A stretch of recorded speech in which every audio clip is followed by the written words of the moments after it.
Assalamualaikum warahmatullahi wabarakatuh. Selamat malam teman-teman semua. Kali ini saya akan ajak teman-teman untuk mengupas narasi dari seorang ahli tata negara bernama Refli Harun yang mengatakan di iNews Rakyat Bersuara bahwa Mas Gibran ini sangat bisa dimakzulkan. Teman-teman nanti akan melihat betapa liciknya seorang profesor ini yang menggunakan ilmunya untuk mengecoh kita semua. Ya, kita tonton bareng-bareng. Usaha bicara secara akademik begini.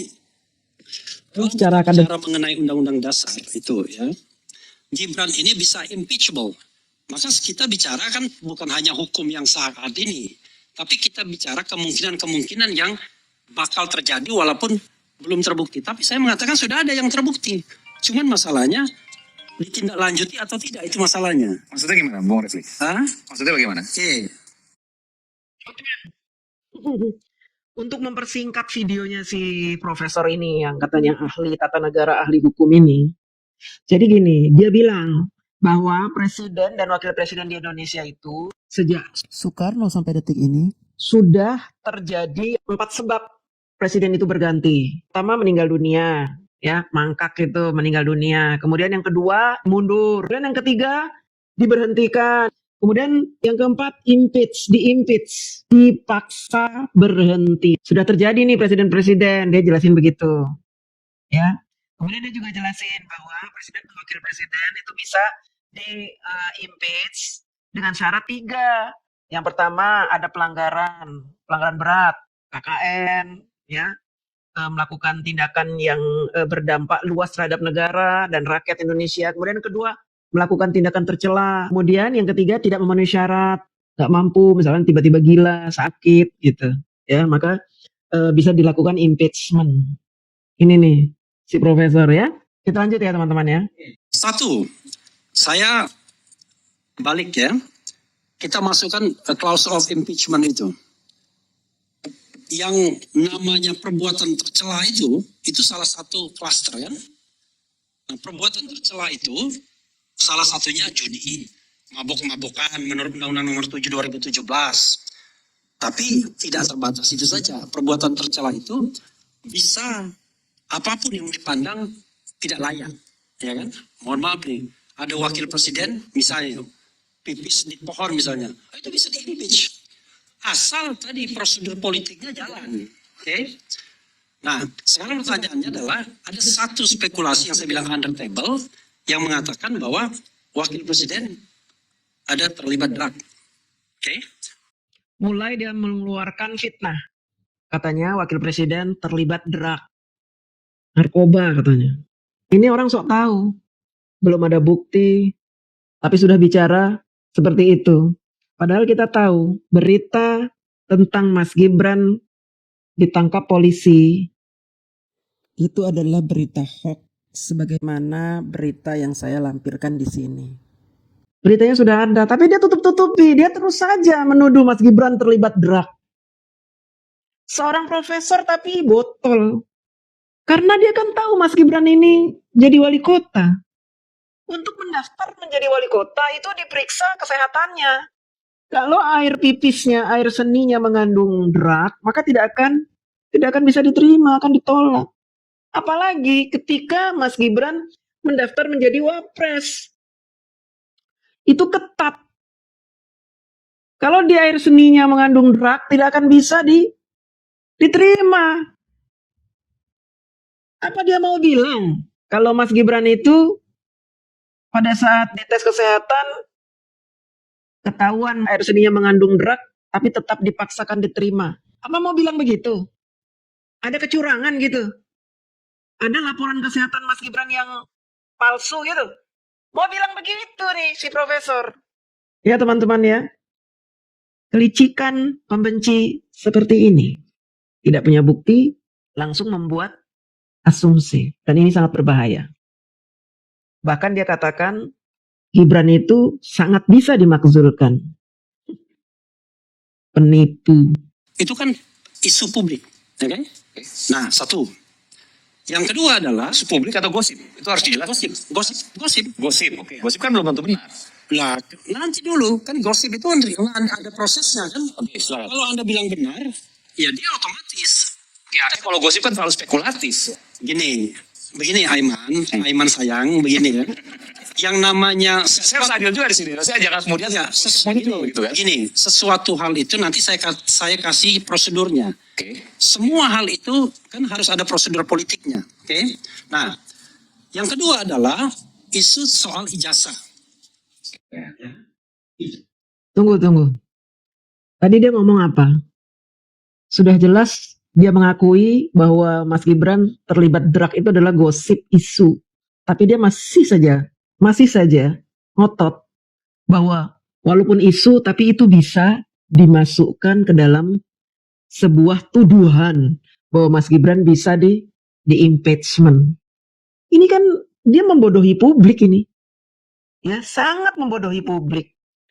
Jadi orang-orang pembenci itu begitu, ya. Membuat data dari gosip, isu, fitnah. Masih ingat kan pada saat mereka membuat film Dirty Food? Itu dari mana datanya? Datanya dari status-status fitnah dan hoax yang ada di Facebook, di Instagram, di Twitter, di TikTok. Dia pakai data-data dari situ. Yang mana data-data itu muncul karena mereka membazerkan itu. Mereka kerahkan buzzer-buzzer untuk menyebarkan berita hoax itu. Kemudian berita itu dijadikan data untuk sebuah film dokumenter. Itulah mereka. Ya makanya kita harus kupas ya supaya teman-teman ngeh gitu. Kelicikan mereka seperti apa. Seorang profesor ini. Ijazah itu juga bermasalah karena Gibran tidak pernah tamat di SMA di Indonesia. Pertanyaannya adalah apakah ijazah yang dia dapatkan di Australia dan Singapura itu kompatibel dengan SMA atau tidak? Kan itu juga pertanyaan. Oke. Belum terbukti, memang belum terbukti, orang belum diverifikasi. Wah. Yang ketiga soal Fufu Fafa. Lagi-lagi si Rafli ini menuduh Mas Gibran tidak pernah sekolah SMA di Indonesia. Katanya, kemudian tiba-tiba Mas Gibran itu sekolah di luar negeri. Dan katanya ini sih belum diverifikasi. Tapi dia bisa mengeluarkan kata-kata itu. Kata-kata dari sesuatu yang abu-abu dia jadikan alasan untuk menurunkan Mas Gibran. Sangat bisa diturunkan Gibran itu. Karena karena gosip, karena fitnah, karena data-data yang nggak jelas. Teman-teman tahu dari mana Rafli Harun ini tahu kalau Mas Gibran itu tidak pernah sekolah SMA di Indonesia? Dari Dr. Abal-Abal, Tifa. Si Tifa baru-baru ini mengklarifikasi ijazah dia. Katanya, saya ini bukan dokter abal-abal, saya benar-benar dokter lulusan UGM, ini ijazah saya, ijazah dokter saya. Bukan itu Tifa. Kamu ketika menyelidiki soal ijazah Mas Gibran, kamu punya kepakaran dalam hal apa? Kamu punya ilmu apa sehingga kamu merasa berhak menyelidiki ijazah Mas Gibran? Karena kamu tidak punya ilmu kepakaran apapun, akhirnya kamu dipanggil doktor oleh teman-teman kamu, termasuk oleh si Rafli Harun ini. Dipanggil dokter. Dokter itu S3. Kalau dokter itu medis. Tukang ngobatin orang sakit. Kerjanya di rumah sakit. Terus ngapain nyelidiki ijazah? Ngapain? Ada kepentingan apa nyelidiki ijazah? Supaya temuan si dokter abal-abal ini bisa diterima oleh publik, maka si dokter abal-abal ini dipanggil dokter. Karena kalau dipanggil dokter, orang lucu loh. Dokter kok nyelidiki ijazah? Dan akhirnya dia mengklarifikasi, saya memang belum dapat gelar S3, belum dapat gelar doktor, baru mau akan kuliah doktoral. Itulah ya. Rafli Harun, seorang ahli hukum, percaya omongan dokter soal ijazah itu. Kapasitasnya apa sih dokter ini? Ini yang teman-teman harus tahu ya. Sangat licik mereka ini. Dicari-cari terus kesalahan Mas Gibran, Pak Jokowi, dicari-cari terus. Ya. Soal Fufu Fafa itu, kalau pakai Roy Suryo 99,9%, lagi-lagi Roy Suryo ya kan, itu adalah Gibran. Dia sudah membuktikan macam-macam. Dan Fufu Fafa itu, itu kan perbuatan 5-10 tahun yang lalu. Menghina dan lain sebagainya. Tapi jangan lupa, dia tidak mengakui hingga saat ini bahwa itu adalah dia.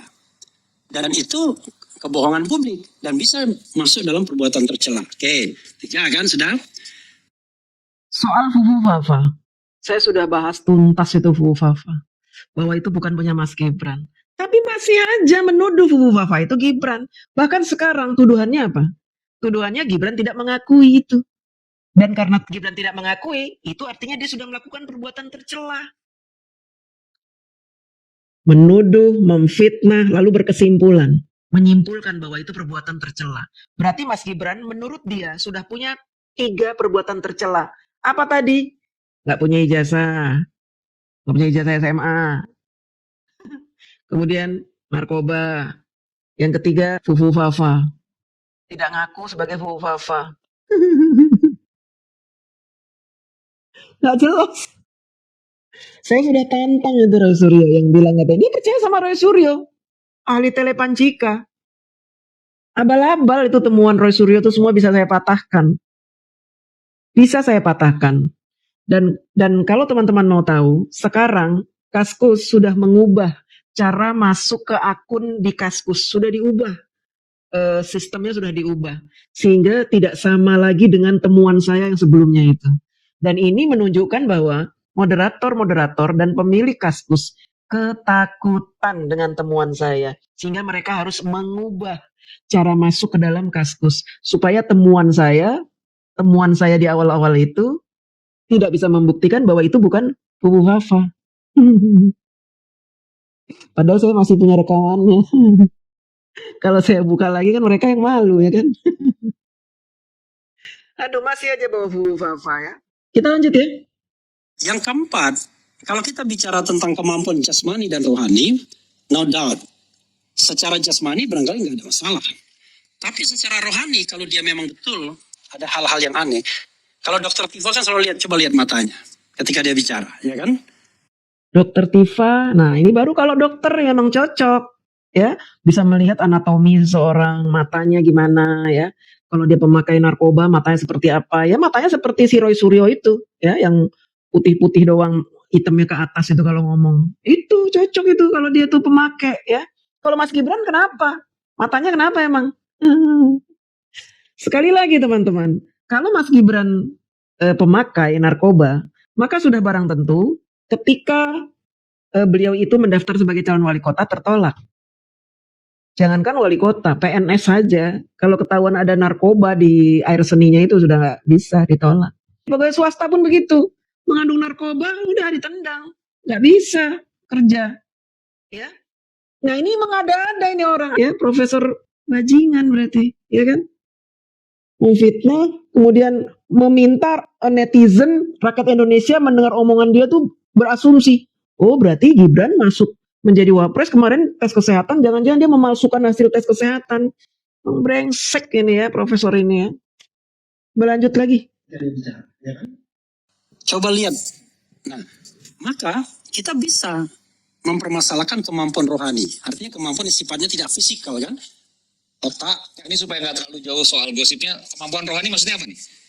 Sesuatu yang sifatnya non fisikal. Penyimpangan, saya boleh katakan itu? Ya Anda kalau ada drug dan lain sebagainya kan pasti ada masalah, benar nggak? Secara non fisikal pasti tidak akan mampu kan? Oke.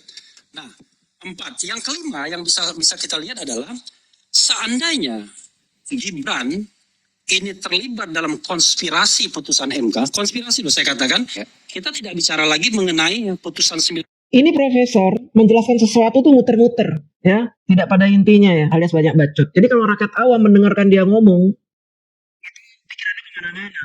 Ya, sebenarnya intinya begini, dia ingin mengatakan kepada kita semua bahwa Mas Gibran itu sangat bisa di-impeachment, diturunkan.